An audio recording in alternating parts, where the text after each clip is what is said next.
नमः श्रीवर्धमानाय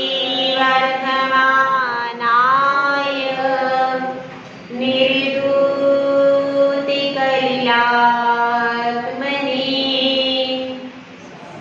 सानुकानां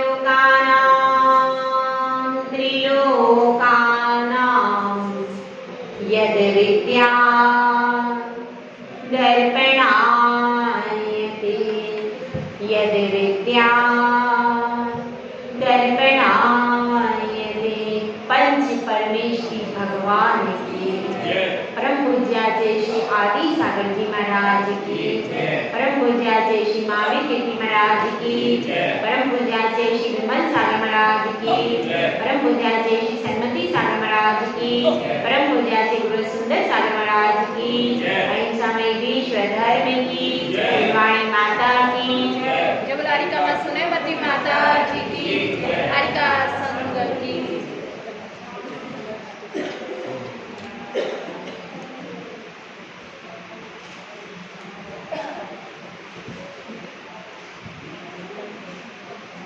जीवन में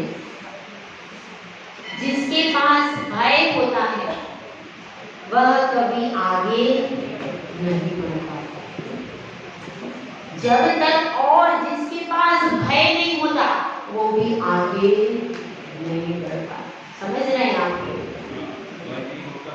जिसके पास भय है वो भी आगे नहीं बढ़ पाता और जिसके पास भय नहीं है वह भी आगे। जब तक भय होगा, किस प्रकार का भय? मेरे बाद मेरी पत्नी का पालन पोषण कैसे होगा? मेरे बच्चे भूखे सो जाएंगे, मेरे इस परिवार के लिए कौन सुरक्षा करेगा? ये क्या है? भय। इसके कारण हम परिवार का पालन पोषण करते। मेरे बिना मेरी पत्नी असुरक्षित हो जाएगी, मेरे बच्चे असुरक्षित हो जाएंगे, उनको कौन संभालेगा? उनकी रक्षा मैं कर रहा हूँ। तो ये क्या है? अपने परिवार की सुरक्षा का भय। किसको रहता भैया? किसको रहता? मिथ्या दृष्टि को, क्योंकि सम्यक दृष्टि तो जानता है हर वस्तु स्वतंत्र स्वतंत्र परिणमन कर रही है। मेरे करने से कुछ होता नहीं, और यदि मैं जब तक रहूंगा तभी तक सुरक्षा रहेगी क्या? नहीं। मेरे बाद भी क्योंकि अनादिकाल से संसार चल रहा है और अनादिकाल तक चलता रहेगा। तुम्हारे कहने से तुम्हारे करने से संसार नहीं चल रहा, तो भय होता है मेरे बाद मेरी पत्नी का क्या होगा? एक व्यक्ति था, जब हम सम्मेद शिखर में चतुर्मास कर रहे थे उस समय की बात है। एक व्यक्ति था और उसका पहाड़ पर चढ़ते चढ़ते क्या हो गया? गौतम स्वामी की जो टोक है ना, उसके पास में ही उसको हार्ट अटैक आ गया। अब युवा था और उसके साथ में उसकी पत्नी थी, तो पत्नी रोने लगी, वह भी रोने लगा। हाय मेरा क्या होगा? मेरी पत्नी का क्या होगा? अभी तो मेरी नई नई शादी हुई है। कहाँ था वो? सम्मेद शिखर पर। लेकिन परिणाम क्या बन रहे? अरे उसको सोचना चाहिए भैया, ऐसे पवित्र स्थान पर जहाँ से 20 तीर्थंकर मोक्ष गए, उस स्थान पर मेरे परिणाम कैसे होना चाहिए कि भैया लोग इस धरती पर मरने को तरसते कि ये धरती पवित्र है, यहाँ पर हमारी समाधि अच्छी होगी। और बहुत सारे साधुओं ने, आचार्य विमल सागर महाराज जी की भी समाधि वहां पर हुई है, और साधु भी समाधि करने जाते कहाँ? फिर लेकिन वो क्या सोच रहा था? मेरी पत्नी का क्या होगा? इसकी अभी शादी हुई है। क्यों? क्योंकि ऐसा कौन सोचेगा? जो मिथ्या दृष्टि होगा। सम्यक दृष्टि सोचेगा कि आहा इतने पवित्र क्षेत्र पर मेरी मृत्यु आए है। मृत्यु तेरा स्वागत है, तेरा स्वागत है, तेरा अभिनंदन है। इस पवित्र क्षेत्र पर, अरे लोगों को कैसा कैसा क्षेत्र होता है, अस्पताल में मरते लोग, नाली में मरते, गलत गलत जगहों पर मरते। मेरा तो आज बहुत पुण्योदय आया है जो मुझे समेत शिखर की माटी में मरण का सौभाग्य मिला। ये कौन सोचेगा? उसको भय लगेगा क्या मेरी पत्नी का क्या होगा? वो नहीं सोचेगा, वह तो अपने बारे में सोचेगा। बस अंतर इतना ही है कि जो अपने बारे में सोचता है वो सम्यक दृष्टि है, और जो पर के विकल्पों में फंस करके दुखी होता है वह मिथ्या दृष्टि। इतना सा अंतर है। तो भय नहीं करना, मेरे बाद इसका क्या होगा, मेरे बेटे का क्या होगा, ऐसा सब करने से कोई फायदा नहीं है। एक व्यक्ति था, एक कहानी सुना दो क्या? सुना भाई। एक व्यक्ति था, वह साधु पुरुष के पास आया तो साधु ने कहा, भैया तुम दीक्षा ले लो, कहाँ घर में पड़े हो? मैं कैसे दीक्षा ले लो, मेरी इतनी सुंदर पत्नी है, इतनी सुंदर पत्नी है, इतने प्यारे प्यारे मेरे बच्चे हैं। तो उन्होंने कहा, उसने ये कहा कि तुम ऐसा करो कि एक खबर पहुंचा दो। पहले क्या चलते थे? पोस्ट कार्ड चलते। तो तुम तो बाहर काम करते हो, एक पोस्ट कार्ड लिख करके अपना भेज दो कि वो फलाना आदमी मर गया, ऐसा करके। अब उसने पोस्ट कार्ड वहां पर पहुंचा दिया कि यह व्यक्ति मर गया है, उसका संस्कार कर दिया है और अब आने की कोई उम्मीद नहीं। अब ऐसी खबर वहां पहुंची, कुछ दिन तक तो वे लोग रोए धोए, कुछ दिन क्या, एक ही दिन, एक ही 2 घंटे, कितने दिन रोएंगे भैया आप लोगों के? कितने घंटे? 1-2 घंटे। क्यों मोदी जी कितने? आप सब अपने अपने बता दो किसके कितने कितने घंटे रोएंगे।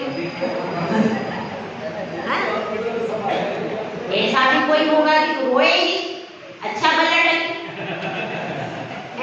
ऐसे भी कोई हो सकता है, भैया परेशान थी, पत्नी बहुत परेशान थी, दिन भर कैसे परेशान करते रहते, गुस्सा करते रहते, मैं तो बहुत परेशान हूँ। अब उनका असल में चले गए, अरे बहुत अच्छा हो गया, फिर छूट गई पत्नी। ऐसे भी लोग हो सकते हैं। तो अब क्या हुआ? अब उसने कह दिया साधु ने, उसने भी अपना पोस्ट कार्ड लिख करके डाल दिया और पहले बाहर हो जाता था तो लोगों को समझ में आ गया, हाँ भैया हो सकता है ऐसा हो गया, पोस्ट कार्ड में खबर आई है और उनके मित्र का नाम लिख दिया। तुमने कहा ये तो उनका मित्र था, इनके साथ में गया था और हो गया। तो थोड़े दिन सब लोग रोए, एक आध दिन थोड़े बहुत रोए। और अब क्या था, उनके घर में कोई दूसरा आदमी नहीं था। पहले तो ऐसे ही होता था, एक ही जना कमाता था, तो पत्नी भी ज्यादा पढ़ी लिखी नहीं थी। तो पड़ोसियों ने क्या किया, सारे पड़ोसी मिलकर आए। पहले बहुत एकता होती थी गांव में, सारे पड़ोसी मिलकर के आए। उन्होंने कहा हमारा क्या धर्म है भाई, दया धर्म है। अब इनके परिवार में कोई कमाने वाला, सब लोग आकर के सबने खूब सारा दान दे दिया। और पहले तो वो फटे कपड़े पहनते थे, अब तो वो बढ़िया बढ़िया कपड़े पहन लिए उनने और हलवा पूरी बन रही। अब 4, 5, 8, 10 दिन के बाद यह उन्होंने कहा, किसने? साधु ने कहा कि तुम छिप कर जाओ और देखो घर में क्या हो गया। छिप के क्या देखता है, हाँ तो हलवा पूरी बन रही और अच्छे अच्छे कपड़े पहनकर सब मस्त। हम सोचते हैं हम सब कुछ कर रहे हैं, तो हम सब कुछ कर रहे हैं, ऐसा भ्रम अपने दिमाग से निकाल ले। अपने बाद भी सारी व्यवस्था बनेगी। और वो तो देखो, पहले उसकी वजह से तो फटे कपड़े पहनता था, अब वो और भी ज्यादा बढ़िया पहन रहे हो। जिसका पुण्य है उसकी व्यवस्था अपने आप बन जाएगी, आप बनाने वाले कोई नहीं, इसको समझना। तो अपने परिवार की सुरक्षा का, अपने मकान की सुरक्षा का, अपनी दुकान उसकी सुरक्षा का भय नहीं करना। और कौन सा भय नहीं करना? इहलोक भय, परलोक भय। बताइए थे 7 प्रकार का भय होता है, वह पूरा भय भी सम्यक दृष्टि को नहीं होता है और वह भय नहीं करता। तो इन भयों से जो रहित है, क्या कहा था मैंने? जिसको भय नहीं है वह भी आगे नहीं बढ़ सकता, है ना। तो जिसको संसार समुद्र का भय नहीं है, हमको संसार समुद्र से भय कि यदि हमने अपने परिणाम गलत बना लिए, यदि हमने अपनी क्रिया अच्छी तरीके से नहीं की तो क्या होगा, हम संसार समुद्र में डूबते रहेंगे। हम फिर जब तक हम अपनी आत्मा का बोध नहीं प्राप्त कर पाएंगे तब तक क्या होगा, तब तक दीक्षा लेने के बाद भी हमारे संसार का अंत नहीं हो पाएगा। इसलिए अपने को सदैव ध्यान रखना है किस चीज का, कि मेरी परिणति कभी भी कषाय रूप में न हो जाए, पंचेंद्रियों के विषयों में न हो, ये भय हमेशा रहना चाहिए। जरा सा भी क्रोध कर लो तो डर लगना चाहिए, अरे मैंने क्रोध कर लिया, मैंने कषाय कर ली, ऐसा डर लगना चाहिए। जब तक आपको कषाय से डर नहीं लगेगा आप कषाय नहीं छोड़ोगे। संसार में चतुर्गति भ्रमण से डर लगना चाहिए। अगर चतुर्गति भ्रमण से नहीं डरोगे तो संसार को छोड़ने की इच्छा नहीं होगी। इसलिए संसार, शरीर और भोगों से डरो, कषायों से डरो, लेकिन किससे नहीं डरना, अपने परिवार की सुरक्षा के भय से नहीं डरना। पर के समस्त विकल्पों के बारे में नहीं सोचना, मैं नियम ले लूंगा तो क्या होगा, मैंने रात्रि भोजन त्याग ले लिया, कभी मेरे को बीमार हो गया तो, कभी मेरे को ये बीमारी हो गई तो, कभी मेरे को वो बीमारी, इतना सोचते रहोगे तो क्या करोगे आगे। और देखिए जो नियम लेता है उसका पुण्य बढ़ता है, वो कहाँ ऐसी बड़ी बड़ी बीमारियों में लगेगा। वो अपने आप जो सात्विक जीवन जीता है उसको ज्यादातर बीमारियां, और फिर भी किसी के कर्म का उदय हो तो खाते हुए भी मरना है और बिना खाए भी मरना है। तो भैया त्याग कर्म में मरना ज्यादा अच्छा, वीर भी मरना है और कायर को भी मरना दोनों को है। तो कैसे मरना अच्छा है, वीर मरण जो करते हैं तो युग युग तक गाथा गाई जाती, और कायर मरता है तो कोई ऐसे देखना भी। तो इसलिए हमको भी ऐसा ही करना है। तो नियमों से मत डरो, आगे व्रत धारण करने से मत डरो, अनुव्रत महाव्रत इन सब से कभी भी भय नहीं करना। जो करेंगे तो जैसे कि युद्ध में शूरवीर जाता है तो डरता नहीं, जो डरने वाला होगा वो लड़ पाएगा क्या, नहीं लड़ पाएगा, कभी भी नहीं लड़ पाएगा। तो आप लोग यह भी अपना कर्म क्षेत्र है, कर्म के रण क्षेत्र में शूरवीरता से आगे बढ़ोगे तो विजय प्राप्त करोगे, और डरते रहोगे तो कभी भी अष्ट कर्मों का संहार नहीं कर पाओगे। अपना सब ये सब रण क्षेत्र है भाई। यहाँ पर महाभारत चल रही, कौन सी, कर्मों की और हमारी आत्मा की और कर्मों की महाभारत चल रही। वहां पर एक किशन कन्हैया था और यहाँ पर कौन है, हमारी आत्मा ही कृष्ण है, हमारी आत्मा ही अर्जुन है, और बाकी के सब वो क्या है, कौरव। कौन है, कर्म सारे कौरव है, और वे हमारे लिए क्या कर रहे हैं, संसार समुद्र में गिराने का प्रयास कर रहे, तो अपने को गिरना नहीं है। इसलिए हमेशा उत्साह पूर्वक रहना, हमेशा अच्छा सोचना। किसके बारे में, अपने नियम के बारे में, संयम के बारे में तो पॉजिटिव सोचना, और किसके बारे में नेगेटिव सोचना। चतुर्गति भ्रमण, जब कषाय आए तो क्या कहना, नहीं। कषाय जब आए, क्रोध आए तो क्या नेगेटिव सोचना, मुझे नहीं करना है। जब विषय भोगों की रात में इच्छा हो मुझे भोजन करना तो क्या सोचना, नेगेटिव सोचना, मुझे नहीं करना। और जब नियम संयम की बात आए तो क्या सोचना, पॉजिटिव सोचना। तो दोनों तरफ से जब हम सोचेंगे तो क्या होगा, समग्र वस्तु का चिंतन होगा, सहायता मिलेगी। ठीक है, अब अपन आ गए हैं ब्रह्मचर्य व्रत की ओर। ठीक है, तो गाथा निकाल लीजिए 59। इसमें क्या बताया है, जो साधक है, श्रावक है, घर में रह रहा है, लेकिन वह उन स्त्रियों के पास में नहीं जाता है जिनसे उसका कोई भी पारिवारिक संबंध है। जिन स्त्रियों से उसका पारिवारिक संबंध है, केवल उन्हीं स्त्रियों के पास में जाता है। वे कौन है पारिवारिक संबंध वाली?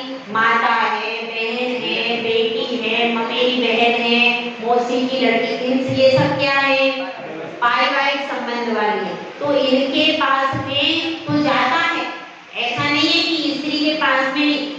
जिन स्त्रियों से पारिवारिक संबंध है उनको छोड़ करके और जितनी भी स्त्रियां हैं तो उनके पास में नहीं जाता, चाहे वो कुंवारी हो और अकेले में नहीं जाता। ये भी ध्यान रखो। कभी अब दुकान पर गया है, दुकान पर कोई स्त्री बैठी है, एक बार होता है अकेली स्त्री बैठी, तो दुकान कैसी है? सार्वजनिक, चौराहा है, चौराहे पर चल रहा है, सब बाजा चल रहा है, तो उसमें कोई दोष।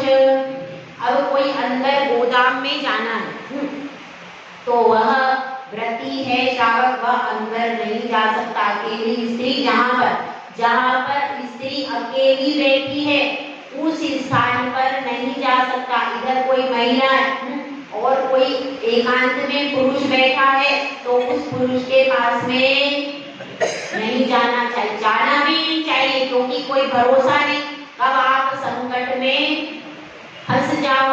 इसीलिए महाराज जी भी जहाँ पर एक स्त्री प्रगाढ़ करे वहाँ पर महाराज जी आहार भी नहीं लेते। क्यों नहीं लेते? क्योंकि एक स्त्री है, मैं इसके घर के अंदर जाऊंगा, कल से इसके परिवार के लोग कोई आरोप लगा दे तो महाराज के मन में तो कुछ नहीं, लेकिन समाज के लोग कह दें कि नहीं ये महाराज जी वहां गए थे, ऐसी बात हो जाए। इसलिए अपने शील की रक्षा के लिए वे अकेले नहीं। और मारिका माता जी भी है, कभी एक पुरुष अकेला प्रगान करे और कोई भी व्यक्ति नहीं हो तो आरिका माता जी भी उस चौके में नहीं जा सकती। कम से कम कोई एक ऐसा हो सकता है, जैसे 2 से 3 4 आरिका है और समूह बड़ा है तो 2 आरिकाएं 3 आरिकाएं तो अकेले किसी ने प्रगान किया तो जा सकती है, कोई परेशानी नहीं। लेकिन कोई अकेली आरिका है और उसको जाना है तो वो एक पुरुष के प्रगान पर नहीं जा सकती। तो अपने को ध्यान क्या रखना है, जहाँ पर एकांत स्थान है वहाँ पर कोई अकेला पुरुष बैठा है या इधर पुरुषों की तरफ से अकेली स्त्री बैठी तो ऐसे स्थान पर नहीं जाना, इसका ध्यान रखना। तो क्या कर दिया है कि जहाँ जो इन पर स्त्रियों के पास में नहीं जाता है और ना परान गम्यति और ना दूसरे को प्रेरणा भी नहीं देता कि देखो अब कोई किसी का कोई पुरुष है कैसा है पता नहीं, उसको बता दिया देखो आज चले जाओ, आज उसका पति बाहर गया है, आज वो घर में अकेली है, तो ऐसा प्रेरणा नहीं देना।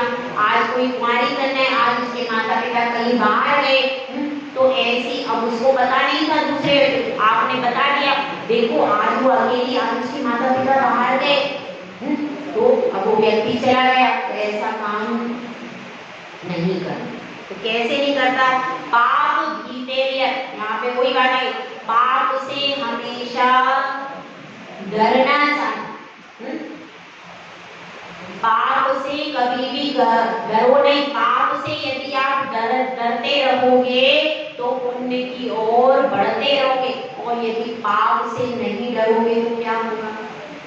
फिर आप आगे बढ़ ही नहीं पाओगे, पाप में ही फंसे रहोगे, अशुभ में ही फंसे रहोगे, तो फिर दुर्गति में ही गमन। इसीलिए पाप से सदा डरना चाहिए। एक भजन है, थोड़ा पापों से डर, थोड़ा कर्मों से डर, जब आएगा बुलावा न बच पाएगा। इसलिए हमेशा कर्मों से, अपने जो अशुभ कर्मों से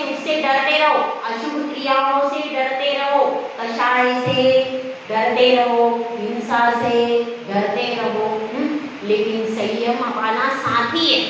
संयम कैसा है, नियम कैसा है, वो हमारा मित्र है, साथी है, जो चतुर्गति से निकालेगा, इसलिए उससे डरना।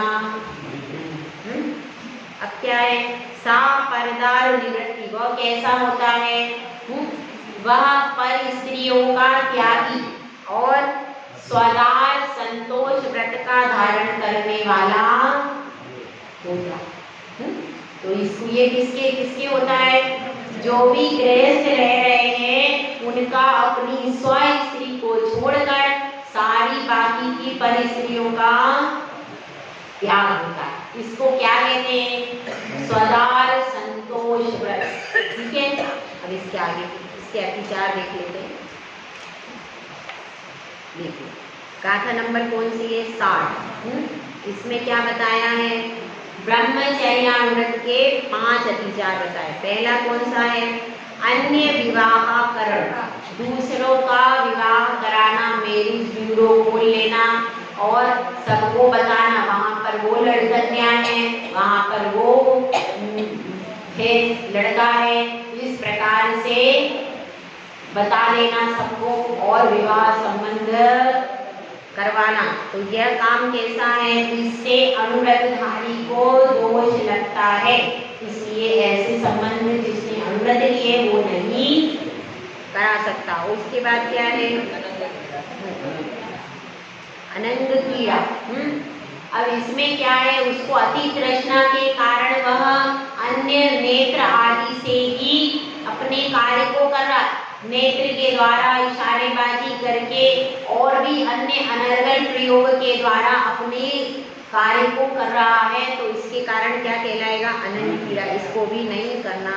और क्या बताया है, कोढ़े वचन बोलना, इस तरह के भद्दे वचन बोलना और उन वचनों के माध्यम से ही अपने आप को शांत करना, तो उसके वचन भद्दे वचन नहीं होना चाहिए।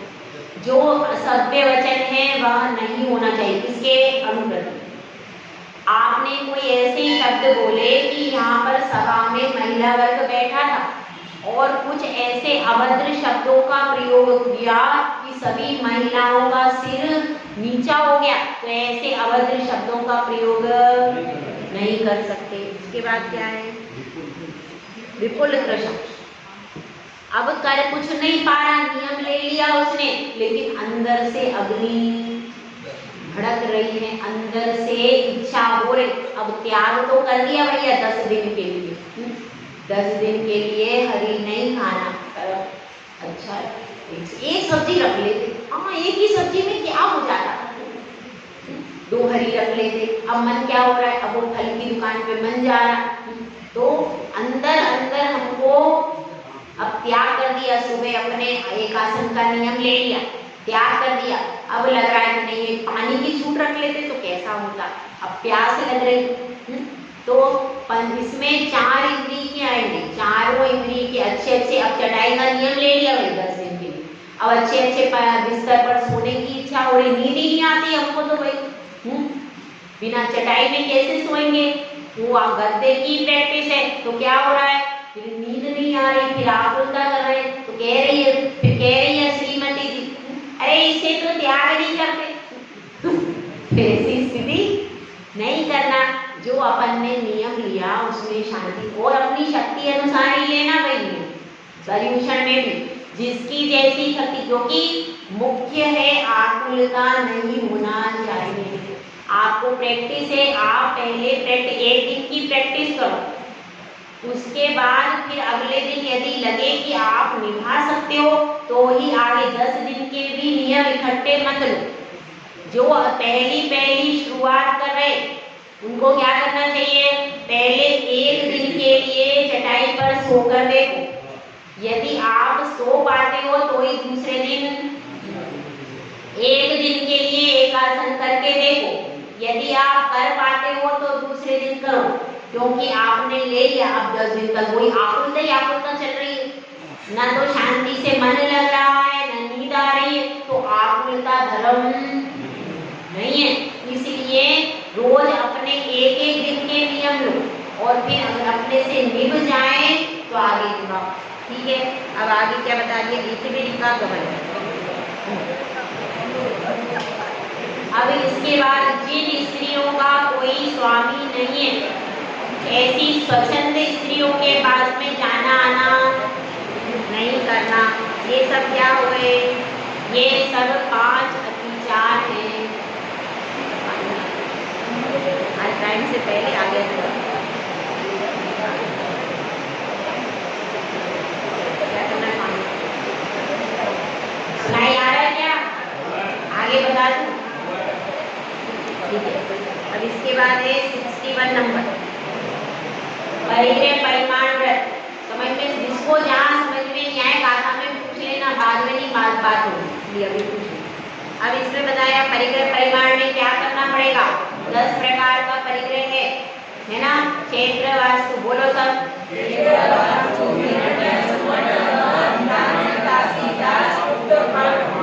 ये 10 प्रकार के परिग्रह को सीमा करना, इसको सीमा बनाना इसकी, और फिर सीमा बना करके अपने पास नोट करके रख लेना। हवा में तीर नहीं मारना, नहीं तो बस हमको याद है और बाद में भूल गए और फिर अतिचार लगा लिया, ऐसा नहीं करना। तो क्या करना, तो अपनी इच्छा का परिमाण करना। इच्छा का परिमाण कहाँ है इसको, क्यों कहा, क्योंकि अंतरंग में आपकी अभिलाषा बहुत ज्यादा है और हमने जबरदस्ती कर लिया। तो जबरदस्ती का धर्म, अंदर से इच्छा होनी चाहिए परिमाण की, कि मेरे लिए जितना परिमाण करूंगा उतने, उसके बाहर के सब पाप से मैं बच जाऊंगा, ऐसी भावना होना चाहिए। ठीक है, अब इसके अतिचार को पढ़ लेते। देखो, अतिवाहनाति संग्रह, ये देखिए गाथा नंबर कौन सी है, 62 आता है ना। अब इसमें बताया अतिवाहन। अतिवाहन में क्या करना थे, क्या करते थे, जो हमने परिग्रह का परिमाण किया था, जैसे 100 साड़ी का नियम है, तो फिर 2-3 साड़ी बढ़ा ली, तो क्या हो गया, जो परिग्रह का परिमाण था उसको बढ़ा लिया, तो वो क्या हो गया, अतिवाहना। उसके बाद अति संग्रह, अधिक संग्रह करते रहना, और अति विस्मय, दूसरों की देख करके, अरे मैंने तो इतना कम रखा है और दूसरों में देखो कितनी सारी गाड़ियां, अगर मैंने 2 गाड़ी रखी थी, 2 मकान रखे थे, काश में 4 रखती। दूसरों को देख देख करके ईर्ष्या कर रहे, जल रहे, ये हो गया अति आश्चर्य। और अधिक लोभ करना, क्या करना, लोभ करना, मन में तो लोभ लगी हुई है, बाहर से त्याग कर दिया और मन में क्या इच्छा है, और मिल जाए और मिल जाए, ऐसा नहीं करना। और क्या लिखा है, अति भार मैलानी। अब भैया नौकरों का प्रमाण कर लिया था, 4 नौकर से ज्यादा नहीं रखूंगा। अब क्या करना, अब घर में काम बहुत ज्यादा था, तो क्या करा, वो 8 के बराबर का काम 4 पे लाद दिया। पंच कल्याणक में क्या किया, 1 हाथी बुलाया, उसपे 10 हाथी लग गए। क्या हुआ, तो ऐसा काम, जानवर को परेशानी हो जाए तो ऐसा काम नहीं करना। ये सब क्या है, अतिवाहना। जितनी जिसकी शक्ति है उसका उतना ही काम कराना, ओवर काम नहीं कराना, नहीं तो आपको दोष लग जाएगा। इसके बाद है महत्व, इसके बाद कि 5 अमृतों के पालन का महत्व बताया है, कि उनके पालन से क्या होता है, आपको क्या मिलता है। क्या मिलता है, नियम से स्वर्ग में ही जाते हैं। 5 अमृत के धारी जीव कभी भी नीचे गति में नहीं जाते हैं, यहाँ पर बता रहे हैं। और उनका शरीर कैसा होता है, दिव्य शरीर होता है, सुंदर शरीर होता है। ये उसका फल बताया है। उसके बाद इसमें बताया है कि कौन, ये बहुत इंपॉर्टेंट है आगे वाला, कौन सा नंबर है, 64, कौन किस व्रत में प्रसिद्ध हुआ है। सबसे पहले अहिंसा व्रत में कौन प्रसिद्ध हुआ है? मातंग चांडाल, चांडाल आए ना, यमपाल चांडाल, ठीक है। धनदेव किसमें प्रसिद्ध हुआ है? सत्यानुव्रत में। 5 पाप नहीं है ये, अनुव्रत का बता रहे। सत्यानुव्रत में कौन प्रसिद्ध हुआ है? धनदेव। उसके बाद वारिशेन किसमें प्रसिद्ध हुआ है? अर्चौर्यानुव्रत में वारिशेन प्रसिद्ध हुए। उसके बाद नीली प्रसिद्ध हुई है ब्रह्मचर्यानुव्रत में। और जय कुमार प्रसिद्ध हुए हैं परिग्रह परिमाण व्रत में, ठीक है। तो इसमें यह 5 प्रसिद्धि के अपेक्षा से, समझ में आई बात? किस प्रकार का व्याख्यान है? यह 5 एक आदर्श इन्होंने प्रस्तुत किया, इन व्रतों के पालन में आदर्श प्रस्तुत किया हमारे आगे, इसलिए ये प्रसिद्धि को प्राप्त हुए, ठीक है। इसके बाद देख लीजिए, अब इसके बाद आया है 5 पाप में कौन कौन प्रसिद्ध हुआ। हिंसा पाप में प्रसिद्ध हुई धनश्री। उसके बाद कौन सा है? झूठ पाप में प्रसिद्ध हुआ सत्यघोष। उसके बाद तापस किसमें प्रसिद्ध हुआ? चोरी में, चोरी पाप में। और रक्षक मतलब कोतवाल किसमें प्रसिद्ध हुआ? कुशील पाप में। और परिग्रह पाप में प्रसिद्ध हुआ है श्रमश्रु नवनीत, ठीक है। ये मिक्स मत कर देना, नहीं तो आपको गड़बड़ हो जाएगा। जो एक दोनों साथ साथ में ऐसा मत कर देना कि परीक्षा में मैं लिखूं कि पाप में प्रसिद्ध, आप लिख दो अनुव्रत में प्रसिद्ध, पूरा गलत हो जाएगा। इसीलिए इन दोनों गाथा पर विशेष ध्यान से याद करना। एक भी इधर से उधर हो जाएगा तो गलत हो जाएगा, इसलिए इसमें ध्यान रखना, ठीक है। इसके बाद देखो अब 66 नंबर की गाथा, इसमें क्या बताया? 8 मूल गुण के बारे में कथन किया है। कौन कौन से 8 मूल गुण हैं? मध्यमास मधु का त्याग और 5 अनुव्रत। ये क्या है? ये आचार्य समंतभद्र स्वामी यानी रत्नकरण शावकाचार्य में आए हैं। ऐसा भी प्रश्न हो सकता है कि रत्नकरण शावकाचार्य के अनुसार 5 अनुव्रत अष्ट मूल गुण किसे कहते हैं, तो आपको केवल इसी के अनुसार बताना है। और पंडित आशाधर जी के अनुसार अष्ट मूल गुण अलग तरह से, और अन्य भी जो लोक में प्रचलित है 3 प्रकार से अष्टमूल गुण है। एक लोक में प्रचलित है, कौन से वाले? 5 उदंबर फल का त्याग और मध्यमास मधु का। ये भी किसी आचार्य के द्वारा ही है, अभी मैंने देखा नहीं है, मगर है किसी आचार्य के द्वारा, ठीक है।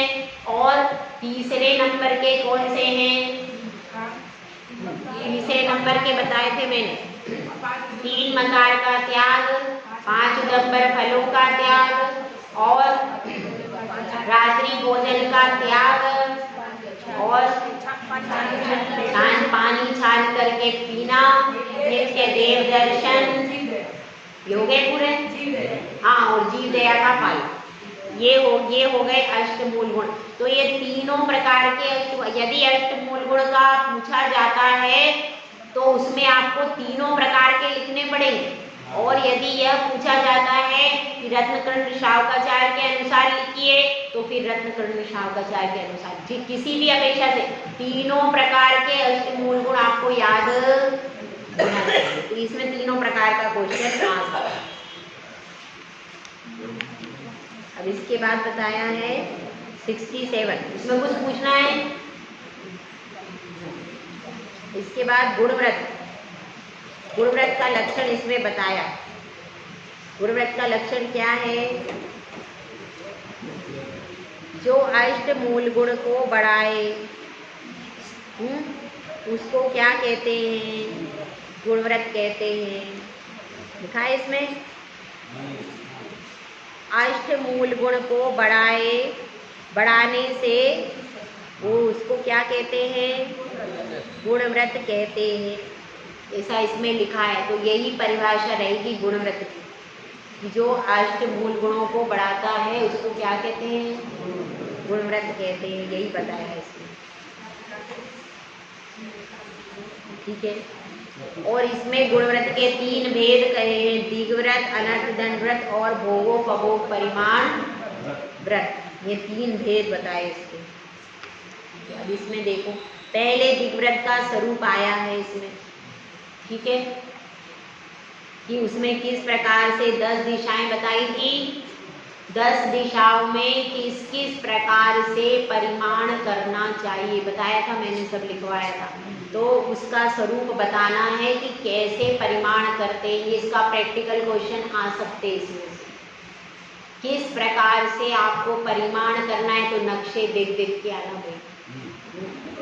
आपको पूछा जा सकता है, आपको परिमाण करना है, इस देश में आप बैठे, कैसे आपको परिमाण करना है, तो इसमें प्रैक्टिकल क्वेश्चन आ सकते। इसको बहुत प्रैक्टिकली समझाया था मैंने, याद है? कैसे हमको नीचे के लिए भी मैंने लिखवाया था कि नहीं?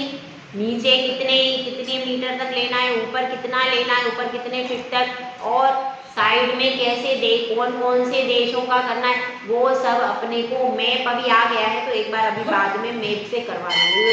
पर्यूषण के बाद एक बार मैप से और करवाएंगे इसकी सीमा, ठीक है। ये हो गया। अब इसके बाद देखिए 69, इसका बस रह गया दिग्व्रत का, तो एक बार मैप से यह पर्यूषण के बाद करवाएंगे। उसके बाद इसकी सीमाएं बताई हैं कि जहाँ तक हमने समुद्र में, नदी में और कहाँ बताया था, नगर में, कोर्ट में, जो भी हमने सीमा ली थी, तो उस सीमा का क्या कर देना, उल्लंघन कर देना। जो मर्यादा की थी उसको क्या कर लेना। इसमें अभी अतिचार नहीं आए, यहाँ पर विधि बताई है कैसे सीमा निर्धारित करना चाहिए। कभी समुद्र के अनुसार सीमा कैसे करना चाहिए, नदी के अनुसार कैसे करना चाहिए, पर्वत के अनुसार कैसे करना चाहिए, घर के अनुसार कैसे करना चाहिए, कैसे सीमा निर्धारित करना चाहिए, इसकी पूरी विधि इसमें बताई है। इसके बाद बताइए, इसके बाद आ रही है गाथा नंबर 70। उसमें इसके अतिचार बताए हैं कि आपने कोई अवधि ली थी, जो आपने क्या बनाया था, सीमा बनाई थी, और उसमें अवधि नहीं, इसमें भी इसका महत्व भी बता रहे हैं, इसमें महत्व बता रहे हैं, इसमें महत्व बता रहे हैं कि आपने जो अणुव्रत ले लिया है उसमें अवधि के बाहर का आपका पूरा त्याग हो जाता है, तो अणुव्रत महाव्रत की श्रेणी में आ जाते हैं। ऐसा कोई पूछ सकता है कि अणुव्रत महाव्रत की श्रेणी में कैसे आता है, वो कैसे आता है इसमें बता सकते हैं आप, ठीक है। अब इसके बाद है, अगला है 71। इसमें क्या बताया है, महाव्रत की कल्पना कैसे होती है। तो मंद कषाय होने के कारण, क्योंकि वह 5वां गुण स्थान वर्ती है, उसकी भी मंद कषाय, तो मंद कषाय होने के कारण उसकी महाव्रत में कल्पना की जा रही। यदि उसकी श्रावक की अति तीव्र कषाय, तो उसकी गणना नहीं होगी। मंद, जिसकी प्रत्याख्यान मंद कषाय है, उसकी गणना इसमें, उसकी कल्पना कर सकते हैं किसमें, महाव्रत, ऐसा बताया। अब इसके बाद क्या बताया है, 5 महाव्रत बताए। इसके बाद 5 महाव्रत कौन कौन से होते हैं, उनका केवल यहाँ पर नामोल्लेख किया गया इस बात 72। उसके बाद है 73, जिसमें दिग्व्रत के अतिचार बताए हैं कि कैसे कैसे अतिचार कर लेते हैं। कैसे करते हैं, ऊपर की दिशा का उल्लंघन और नीचे की दिशा को बढ़ा लेना। नीचे हमने जो, ऊपर हमको ज़्यादा ऊंचा जाना है, हेलीकॉप्टर ज़्यादा ऊंचाई पे उड़ रहा है, तो क्या कर लिया कि ऊपर की दिशा तो बढ़ा ली, ऊपर की दिशा में तो जो सीमा रखी थी वो बढ़ा ली, और नीचे की कम कर ली, ना कोई बात नहीं, बढ़ जाएगा, इतने का दिया था, तो ऐसा दोनों का अलग अलग प्रमाण किया था, इसलिए एक को घटा के दूसरे को बढ़ा नहीं सकते। और क्या है? विदिशा, दिशा विदिशा की मर्यादाओं का उल्लंघन कर देना।